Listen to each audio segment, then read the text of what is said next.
American College of Cardiology, the Review Society of 78º Congresso Brasileiro de Cardiologia, Porto Alegre, Rio Grande do Sul, chegando no final, e estamos discutindo highlights do minuto 3, toda a parte atualizada dos conteúdos, diretrizes mundiais, discutidos, debatidos nesta sessão.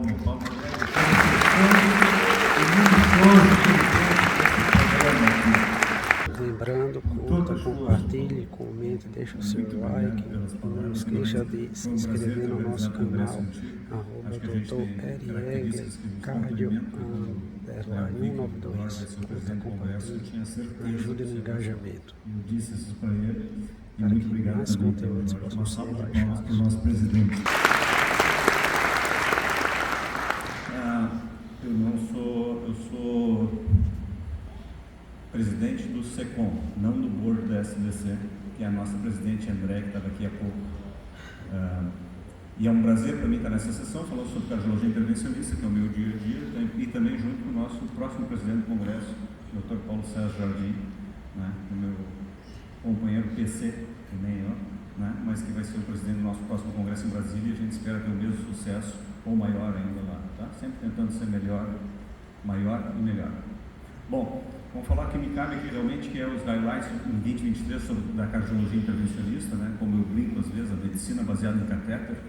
E a medicina baseada em catéter tem trazido contribuições muito importantes, como vocês sabem, para esse nosso ambiente.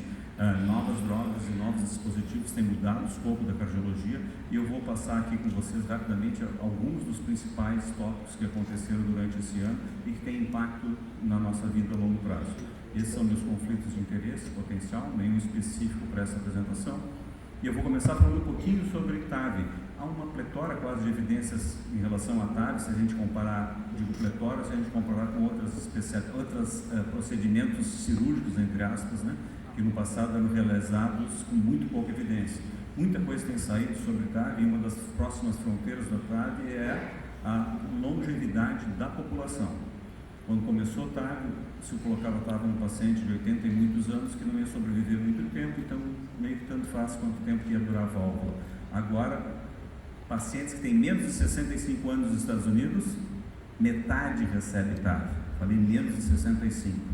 Então, do ponto de vista clínico, observar e entender a durabilidade dessas próteses é fundamental. Isso é mais um estudo que veio nesse sentido, olhando para pacientes de baixo risco. E esses pacientes de baixo risco é importante aqui, não só por ter baixo risco, porque eles tinham em média 74 anos, então a gente vai saber o que aconteceu com eles ao longo do tempo.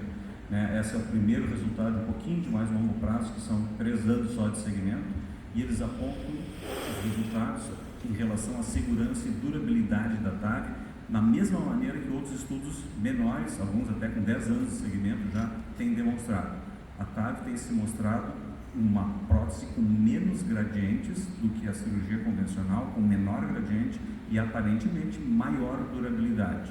Então, o nosso receio inicial, que ela fosse pior que prótese cirúrgica, se transformou numa forte probabilidade que ela se demonstre ser superior também, não só quanto à mortalidade do procedimento, está bem demonstrado, mas também contra a durabilidade de longo prazo, aqui mostrando, né, mortalidade e AVC nessa série de pacientes que recebeu TAV já com 3 anos de segmento, então originalmente com 74 anos, que é o registro Evolute Low Risk, que foi apresentado no ACC em março de 2023 e publicado simultaneamente. Mas a tecnologia que trata valvulopatias tem se expandido, né?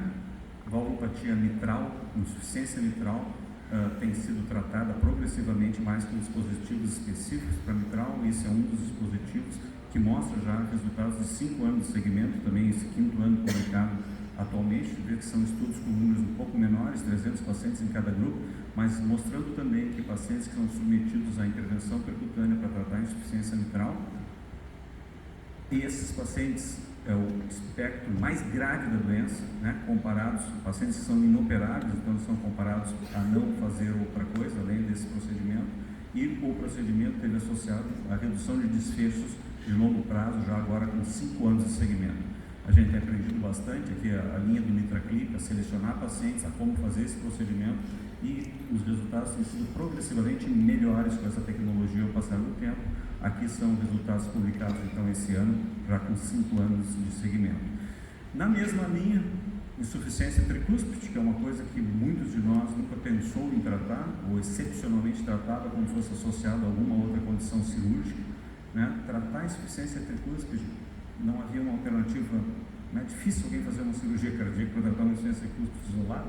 Então, tem havido desenvolvimentos tecnológicos que permitam tratar a insuficiência tricúspide por catéter, um deles é na linha da mesma tipo de procedimento, similar ao NitraClip, mostrando também os resultados iniciais agora, só com 1 ano de segmento, publicados esse ano, com redução acentuada na severidade da regurgitação tricúspide.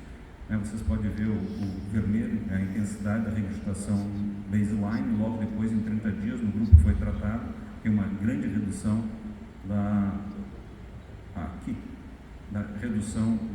regurgitação tricúspide. Isso está associado a melhores desfechos também nesse estudo de apenas 1 ano, com um número relativamente pequeno ainda de pacientes, mas apontando que se cria uma nova fronteira que não era tratada, talvez porque era subvalorizada ou por falta de opções, e logo nós teremos opções bem mais sólidas que possam levar ao tratamento e à consideração desses pacientes que muitas vezes estavam sendo esquecidos. Esse é um estudo reentrante que fala sobre revascularização em pacientes que têm viabilidade, né? A gente está nesse congresso foi bastante discutido isso, qual é o impacto da viabilidade e ou da isquemia na tomada de decisão para revascularizar ou não um paciente. Uma questão muito sofisticada que eu não posso responder em slide, mas esse estudo é outro estudo que selecionou pacientes com viabilidade ou não, revascularizou para ver o que acontecia baseado na viabilidade e não teve eficácia nenhuma a revascularização em pacientes com disfunção ventricular quando foram selecionados por viabilidade. Uma série de limitações para esse estudo, mas sistematicamente tem que dizer que a presença de viabilidade por métodos indiretos, que são todos de imagem, eles não são diretos, a gente não pega a célulazinha e implanta para ver se ela está viável, a gente olha e decide baseado numa imagem. Eles têm sofrido falta de impacto clínico no processo decisório. A outra alternativa que alguém pode dizer é que não ajuda a revascularizar.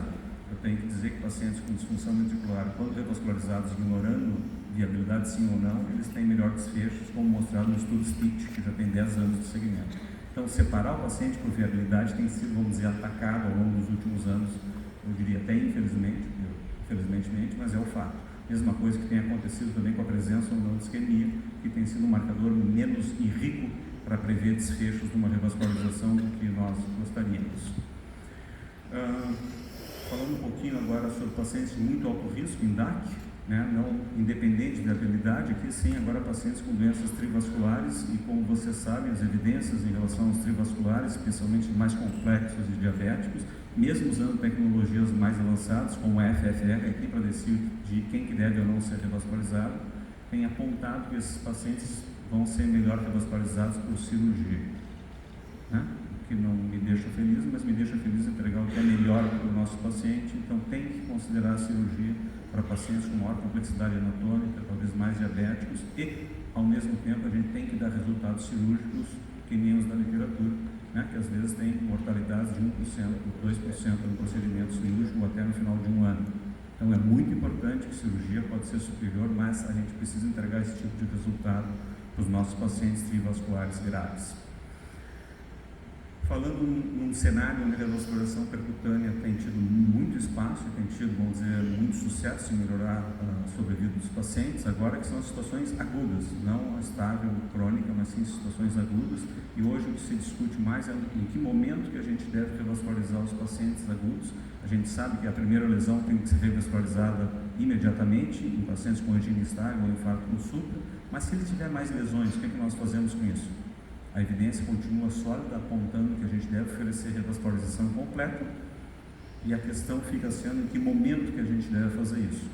Há várias maneiras de avaliar isso, e é mais do que uma pergunta, porque alguém pode decidir que faz no mesmo momento, ou que faz durante a internação, ou em 6 semanas. E como vocês vão ver, o conjunto de dados aponta para uma revascularização mais precoce, ou até no mesmo procedimento ou durante a internação. Esse é o BioVasc, que foi apresentado na época também do ACC, lá no início, com 1.500 pacientes, demonstrando que a revascularização precoce é superior, completa precoce, da segunda lesão, vamos dizer assim, ou da terceira, é superior a esperar várias semanas para fazer a segunda intervenção, então indicando que a gente deve fazer precocemente, no mesmo instante até, ou na mesma internação. No mesmo sentido, quando a gente pega a síndrome coronariana aguda, agora focado em infarto agudo do miocárdio, também publicado no New England esse ano, mostrando que pacientes com infarto agora, a revascularização completa precoce é superior à completa tardia, de novo puxando assim, o indicativo de tempo em relação à fase aguda dos eventos. Se vocês observarem essas curvas, elas se separam muito precocemente, porque alguém que infartou tem eventos de segunda lesão muito precocemente. Então, o momento de tratar é realmente nos primeiros dias de fazer a revascularização completa precoce.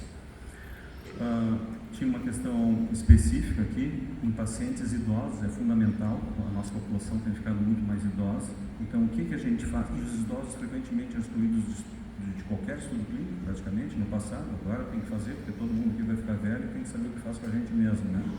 Então aqui é infarto em pacientes mais idosos, em média de etária, se não me engano, é 81, 82 anos. O que se faz com a segunda lesão? Se revasculariza ou não? E aqui também tem o mesmo tipo de demonstração que reduz desfechos, oferecer revascularização completa em pacientes com infarto e com idade avançada.